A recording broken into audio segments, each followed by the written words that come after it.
Subscribe now and press the bell icon. Never miss an update. नमस्कार दोस्तों, मैं सुमित मिश्रा स्वागत करता हूं आप सभी का Mishra ji technical YouTube channel में। दोस्तों, आज से मैं एक नई सीरीज स्टार्ट करने जा रहा हूं राज्य व्यवस्था की, इंडियन पॉलिटी की, जिसमें मैं आज की वीडियो में बात करूंगा प्रस्तावना की। ये काफ़ी इंपॉर्टेंट टॉपिक है दोस्तों। सबसे पहले हम लोग प्रस्तावना के बारे में बात करेंगे, उसके बाद प्रस्तावना से जितने भी इंपॉर्टेंट क्वेश्चंस बन सकते हैं उसके बारे में हम लोग डिटेल में जानेंगे। तो वीडियो को आगे बढ़ाने से पहले आपसे रिक्वेस्ट है कि अगर आपने अभी तक हमारे चैनल को सब्सक्राइब नहीं किया है तो सब्सक्राइब कर लीजिएगा, बेल आइकन को प्रेस कर लीजिएगा, जिससे इस सीरीज की आगे आने वाली वीडियोज आपको मिलती रहे। और अगर आप इस वीडियो की PDF फाइल डाउनलोड करना चाहते हैं तो हमारे टेलीग्राम ग्रुप से जुड़ जाइए, मिश्रा जी टेक्निकल सर्च करके टेलीग्राम ऐप डाउनलोड करके। वहाँ पर आपको इस वीडियो की PDF फाइल मिल जाएगी। और मैं अनअकैडमी पर भी पढ़ाता हूँ, तो अनअकैडमी का लर्निंग ऐप डाउनलोड करके सुमित मिश्रा सर्च करके आप लोग वहाँ पर फॉलो कर लीजिए। वहाँ भी RRB और GD वगैरह की कोर्सेज अपलोड हुआ करते हैं, तो आप लोग वहाँ से भी लाभ उठा सकते हैं। दोस्तों, सबसे पहले हम लोग जान लेते हैं कि संविधान की प्रस्तावना में लिखा क्या गया है। क्योंकि जब संविधान का निर्माण होने लगा तो सबसे पहले प्रस्तावना लिखी गई और उसमें जो जो पॉइंट्स लिखे गए उसी को ध्यान में रखते हुए संविधान का निर्माण होने लगा और संविधान का निर्माण कार्य संपन्न हुआ। ओके, तो चलिए देखते हैं हम लोग। मैं संविधान की प्रस्तावना पढ़ने जा रहा हूं दोस्तों। एक एक लाइन, एक एक पॉइंट आप लोग ध्यान से सुनिएगा, ध्यान से देखिएगा। ये आपके एग्जाम्स के लिए इम्पोर्टेंट तो है ही साथ अगर आप भारत के नागरिक हैं तो आपको इसके बारे में नॉलेज भी होनी चाहिए। ओके, चलिए शुरू करते हैं। भारतीय संविधान की प्रस्तावना में लिखा गया है, हम भारत के लोग भारत को एक संपूर्ण प्रभुत्व संपन्न, समाजवादी, पंथ निरपेक्ष, लोकतंत्रात्मक गणराज्य बनाने तथा उसके समस्त नागरिकों को सामाजिक, आर्थिक, राजनीतिक, न्याय विचार, अभिव्यक्ति, विश्वास, धर्म और उपासना की स्वतंत्रता, प्रतिष्ठा और अवसर की समानता प्राप्त कराने के लिए तथा उन सब में व्यक्ति की गरिमा तथा राष्ट्र की एकता तथा अखंडता सुनिश्चित करने के लिए करने वाली बंधुता बढ़ाने के लिए दृढ़ संकल्पित होकर अपनी इस संविधान सभा में आज तारीख 26 नवंबर 1949 को एदर द्वारा इस संविधान को अंगीकृत, अधिनियमित और आत्मार्पित करते हैं। तो ये तो है दोस्तों भारतीय संविधान की प्रस्तावना। अब जब मैं आपको इसकी PDF फाइल दूंगा तब आप लोग को भी एक बार दो बार इसको जरूर पढ़ना है, ध्यान से पढ़ना है, ठीक है। यहाँ पर आपको कुछ नोट पॉइंट ध्यान देना है, कुछ इंपॉर्टेंट फैक्ट हैं जो उसको आपको ध्यान में रखना है। उसके बाद हम लोग क्वेश्चन आंसर की शुरुआत करते हैं। पहला तो यह है, संविधान की प्रस्तावना संविधान का एक भाग है।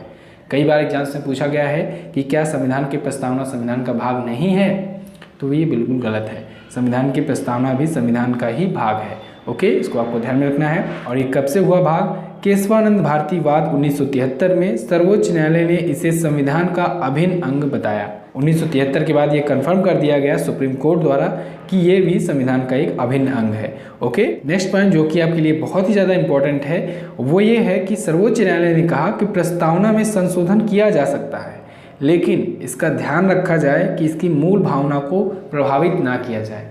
यानी कि जो मूल भावना है, जिस भावना को लेकर के संविधान का निर्माण किया गया है, जिस लिए संविधान का निर्माण किया गया है, उस भावना को ठेस ना पहुंचाई जाए। ऐसा अगर कोई संशोधन हो प्रस्तावना में तो फिर प्रस्तावना में भी संशोधन किया जा सकता है, ठीक है, अमेंडमेंट लाया जा सकता है। क्लियर है इतना? ये बहुत बार एग्जाम में पूछा गया है कि क्या भारतीय संविधान की प्रस्तावना को संशोधित किया जा सकता है, तो स्टूडेंट वहां पर गलती कर देते हैं और नहीं ऑप्शन लगाकर चले आते हैं। तो आपको ध्यान में रखना है। अभी जब मैं आपको आगे क्वेश्चन और आंसर सॉल्व कराऊंगा तो उसमें मैं आपको बताऊंगा कि कब भारतीय संविधान में प्रस्तावना को संशोधित किया गया था और उसमें समाजवादी जैसे शब्द जोड़े गए थे। तो चलिए स्टार्ट करते हैं। सबसे पहले पहला क्वेश्चन देखते हैं। पहला क्वेश्चन है, निम्न में से कौन सा शब्द भारतीय संविधान की प्रस्तावना में नहीं लिखा गया है? तो कौन सा शब्द है? संप्रभु, ये तो है प्रभुत्व संपन्न बनाने, ये है संविधान की प्रस्तावना में। नेक्स्ट है समाजवादी, ये भी है, समाजवादी भी है, ठीक है। लोकतांत्रिक, ये भी है, लेकिन राष्ट्र निरपेक्ष नहीं है, ठीक है। तो राष्ट्र निरपेक्ष का पंथ निरपेक्ष है। पहली लाइन क्या थी? हम भारत के लोग भारत को एक संपूर्ण प्रभुत्व यानी कि संप्रभु, संपन्न, समाजवादी, पंथ निरपेक्ष और लोकतंत्रात्मक गणराज्य बनाने के लिए, यानी कि यही पंथ निरपेक्ष जो है इसकी जगह वहाँ पर उस ऑप्शन में लिखा है राष्ट्र निरपेक्ष, ठीक है। ये ऑप्शन आपका सही होगा। भारतीय संविधान में राष्ट्र निरपेक्ष शब्द नहीं है। क्लियर है? चलिए नेक्स्ट क्वेश्चन देखते हैं। नेक्स्ट है, संविधान की उद्देशिका का प्रारंभ किस शब्द से किया गया है?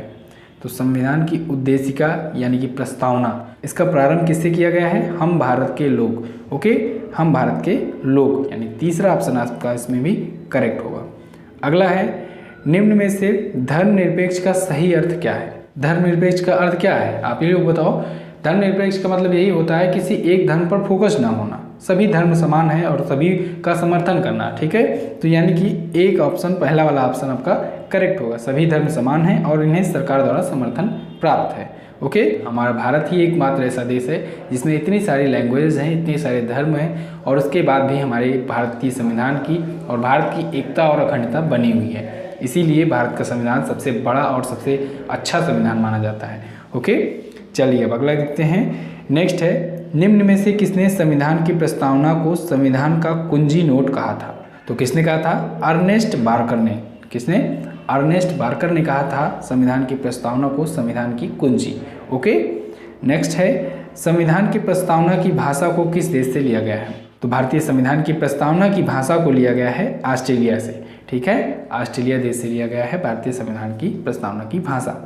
नेक्स्ट है, संविधान संशोधन जो कि 1976 में किया गया, उसमें संविधान की प्रस्तावना में कौन सा शब्द जोड़ा गया था? समता, स्वतंत्रता, समाजवादी या फिर बंधुता?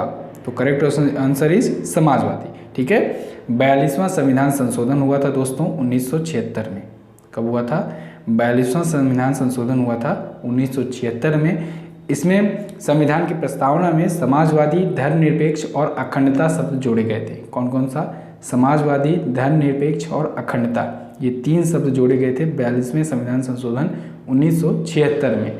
और कई विद्वान इसे लघु संविधान भी कहते हैं क्योंकि 42वें संविधान संशोधन में ही 10 मौलिक कर्तव्यों को भी जोड़ा गया था। कितने मौलिक कर्तव्य?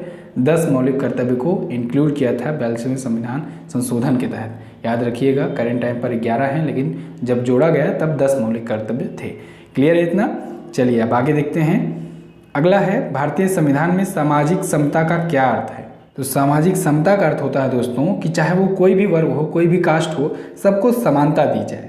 यानी कि समाज के किसी भी वर्ग के लिए कोई भी विशेषाधिकार ना दिया जाए। जैसे कि मान लीजिए कोई सामान्य वर्ग का है, कोई ओबीसी का है, कोई जनरल का है, कोई SC ST का है, तो किसी को खास पद भी ना दी जाए, ठीक है। तो यही है, यानी कि सभी को एक समान रूप से देखा जाए, समान नज़रिए से देखा जाए। तो ये भारतीय संविधान में सामाजिक समता का अर्थ होता है। ओके, नेक्स्ट है, भारतीय संविधान को संविधान सभा ने कब स्वीकृत किया था? तो भारतीय संविधान को संविधान सभा ने 26 नवंबर 1949 को स्वीकृत किया था। यानी कि तीसरा ऑप्शन आपका करेक्ट होगा। 26 नवंबर 1949 को ही भारतीय संविधान ने संविधान सभा को स्वीकृत किया था और इसी वजह से 26 नवंबर को प्रत्येक वर्ष मनाया जाता है संविधान दिवस, ठीक है। संविधान दिवस या विधि निर्माण दिवस या फिर कानून दिवस, ठीक है, ये तीनों मनाए जाते हैं 26 नवंबर को, याद रखिएगा। अगला देखते हैं, संविधान ने हमारे राष्ट्र का उल्लेख किस नाम से किया है? हमारे भारतीय संविधान में हमारे राष्ट्र का यानी कि भारत देश का जो उल्लेख किया गया है भारत और इंडिया के नाम से किया गया है। ये भी इम्पोर्टेंट है, ध्यान रखना आपको। भारत और इंडिया इन दोनों नाम से, मतलब इंग्लिश की बात आए तो इंडिया कहेंगे, हिंदी की बात आए तो भारत कहेंगे, ठीक है। यही हमारे भारतीय संविधान में उल्लेखित है। अगला देखते हैं। अगला है, निम्नलिखित में से कौन भारत को धर्मनिरपेक्ष राज्य वर्णित करता है? धर्मनिरपेक्ष राज्य कौन वर्णित करता है? तो ये वर्णित करता है संविधान की प्रस्तावना ही, क्योंकि संविधान की प्रस्तावना में ही तो लिखा गया है। अगला है, भारत एक गणतंत्र है, इसका क्या अर्थ होता है? गणतंत्र, गणतंत्र दिवस भी मनाया जाता है 26 जनवरी को। तो गणतंत्र का क्या अर्थ होता है? गणतंत्र का अर्थ होता है दोस्तों कि कोई वंशानुगत शासन नहीं हो। जैसे कि मान लीजिए कि कोई, पहले क्या होता था, पहले राजा जो होता था उसका जो बेटा होता था वही अगला राजा होता था, उसका जो बेटा हुआ वही अगला राजा हुआ, जब तक कि कोई दूसरा राजा आकर उसे जीत ना ले, उसे मार ना दे, ठीक है। तो ये होता था, पीढ़ी दर पीढ़ी होता था, लेकिन ये पीढ़ी क्रम था तब का। लेकिन अब जो है ये भारतीय संविधान के अनुसार कि ये गणतंत्र देश है, हमारा देश जो है वो गणतंत्र देश है और गणतंत्र का शासन होगा इस पर, यानी कि इसमें कोई वंशानुगत शासन नहीं कर सकता है। ऐसा नहीं है कि करंट टाइम पर जो राष्ट्रपति हैं उनका अगर मान लीजिए हत्या हो जाती है या फिर उनकी डेथ हो जाती है किसी कारणवश, तो फिर अगले राष्ट्रपति उनके बेटे बनेंगे, ऐसा बिल्कुल नहीं है, ठीक है। तो इंडिया की यही ताकत है, ठीक है, भारत एक गणतंत्र देश है। नेक्स्ट है, भारतीय संविधान की प्रस्तावना में निम्न में से किसकी स्वतंत्रता का वर्णन नहीं किया गया है? विचार की स्वतंत्रता, विचार प्रकट करने की स्वतंत्रता, विश्वास की स्वतंत्रता या फिर आर्थिक स्वतंत्रता। तो कौन सी स्वतंत्रता का वर्णन नहीं किया गया है? आर्थिक स्वतंत्रता की, ठीक है। मैं आपको फिर से रिकमेंड करता हूँ कि आप लोग 2-3 बार प्रस्तावना को अच्छे से जरूर पढ़िएगा, क्योंकि जैसा कि आप लोग देख रहे हैं कि ये सारे के सारे क्वेश्चन जो बन रहे हैं प्रस्तावना से ही बन रहे हैं और सारे इंपॉर्टेंट हैं, कहीं ना कहीं एग्जाम में पूछे गए हैं। तो आप लोग प्रस्तावना को जरूर 1-2 बार ध्यान से पढ़ लीजिएगा।